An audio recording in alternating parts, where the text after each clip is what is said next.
जब कृष्ण बने अपने भक्त के देवर। एक लड़की थी जो कृष्ण जी की अनन्य भक्त थी।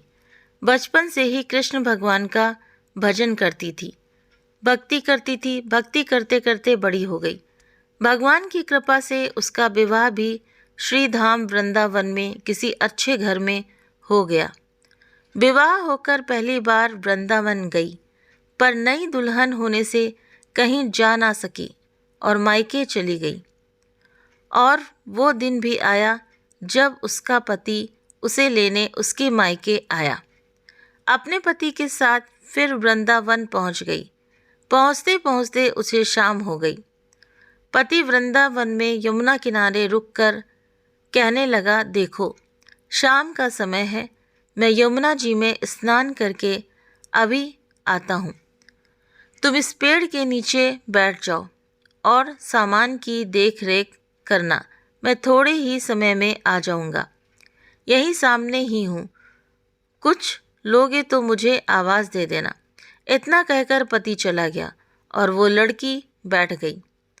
अब एक हाथ लंबा घूंघट निकाल रखा है, क्योंकि गांव है, ससुराल है, और वहीं बैठ गई। मन ही मन विचार करने लगी कि देखो ठाकुर जी की कितनी कृपा है। उन्हें मैंने बचपन से भजा और उनकी कृपा से मेरा विवाह भी श्री धाम यानी कि वृंदावन में हो गया। मैं इतने वर्षों से ठाकुर जी को मानती हूँ, परंतु अब तक उनसे कोई रिश्ता नहीं जोड़ा। फिर सोचती है ठाकुर जी की उम्र क्या होगी। वो बैठे बैठे यही सोचती है। लगभग 16 वर्ष के होंगे। मेरे पति 20 वर्ष के हैं, उनसे थोड़े से छोटे हैं, इसलिए मेरे पति के छोटे भाई की तरह हुए और मेरे देवर की तरह। तो आज से ठाकुर जी मेरे देवर हुए। अब तो ठाकुर जी से नया संबंध जोड़ कर बड़ी प्रसन्न हुई और वो मन ही मन ठाकुर जी से कहने लगी, देखो ठाकुर जी, आज से मैं तुम्हारी भाभी और तुम मेरे देवर हो गए। अब वो समय आएगा जब तुम मुझे भाभी भाभी कहकर पुकारोगे। भक्त भी कितने विचित्र होते हैं। इतना सोच ही रही थी कि तभी एक 10-15 वर्ष का बालक आया और उस लड़की से बोला, भाभी भाभी। लड़की अचानक अपने भाव से बाहर आई और सोचने लगी, वृंदावन में तो मैं नई हूँ, ये भाभी कहकर कौन बुला रहा है। वो नई थी, इसलिए घूंघट उठाकर नहीं देखा कि गांव के किसी बड़े बूढ़े ने देख लिया तो बड़ी बदनामी होगी। जैसा कि पहले के लोग बहुत ज़्यादा घूंघट करते थे और पर्दे में रहते थे। तो अब वो बालक बार बार कहता, पर वो उत्तर ना देती। बालक पास आया और बोला, भाभी तनिक अपना चेहरा तो दिखा दे। अब वो सोचने लगी, अरे ये बालक तो बड़ी जिद कर रहा है, इसलिए कस के घूंघट पकड़कर बैठ गई कि कहीं घूंघट उठाकर देख ना ले। लेकिन उस बालक ने जबरदस्ती घूंघट उठाकर चेहरा देखा और भाग गया। थोड़ी देर में उसका पति आ गया। उसने सारी बात अपने पति से कही। पति ने कहा, तुमने मुझे आवाज़ क्यों नहीं दी। लड़की बोली, वो तो इतने में भाग ही गया था। पति बोला, चिंता मत करो, वृंदावन बहुत बड़ा थोड़े ही है। कभी किसी गली में खेलता मिल गया तो हड्डी पसली एक कर दूंगा, फिर कभी ऐसा नहीं कर सकेगा। तुम्हें जहाँ भी दिखे मुझे ज़रूर बताना। फिर क्या हुआ कि दोनों घर गए। कुछ दिन बाद उसकी सास ने अपने बेटे से कहा, बेटा देख, तेरा विवाह हो गया, बहू मायके से भी आ गई, पर तुम दोनों अभी तक बांके बिहारी जी के दर्शन के लिए नहीं गए, तो कल जाकर बहू को दर्शन कराकर लाना। अब अगले दिन दोनों पति पत्नी ठाकुर जी के दर्शन के लिए मंदिर जाते हैं। मंदिर में बहुत भीड़ थी।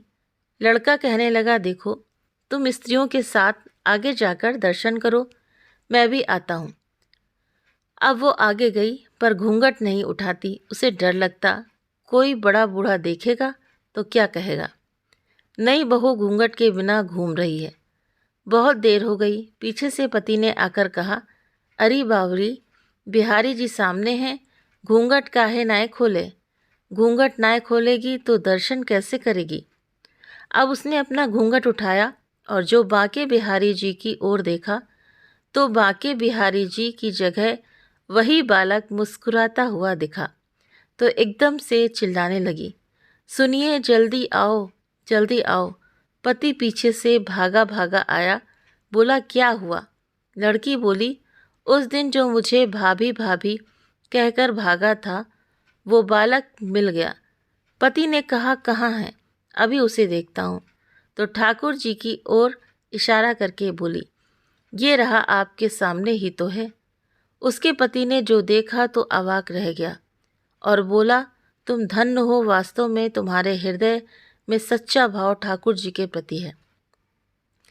मैं इतने वर्षों से वृंदावन में हूँ, मुझे आज तक उनके दर्शन नहीं हुए, और तेरा भाव इतना उच्च है कि बिहारी जी के तुझे दर्शन हुए।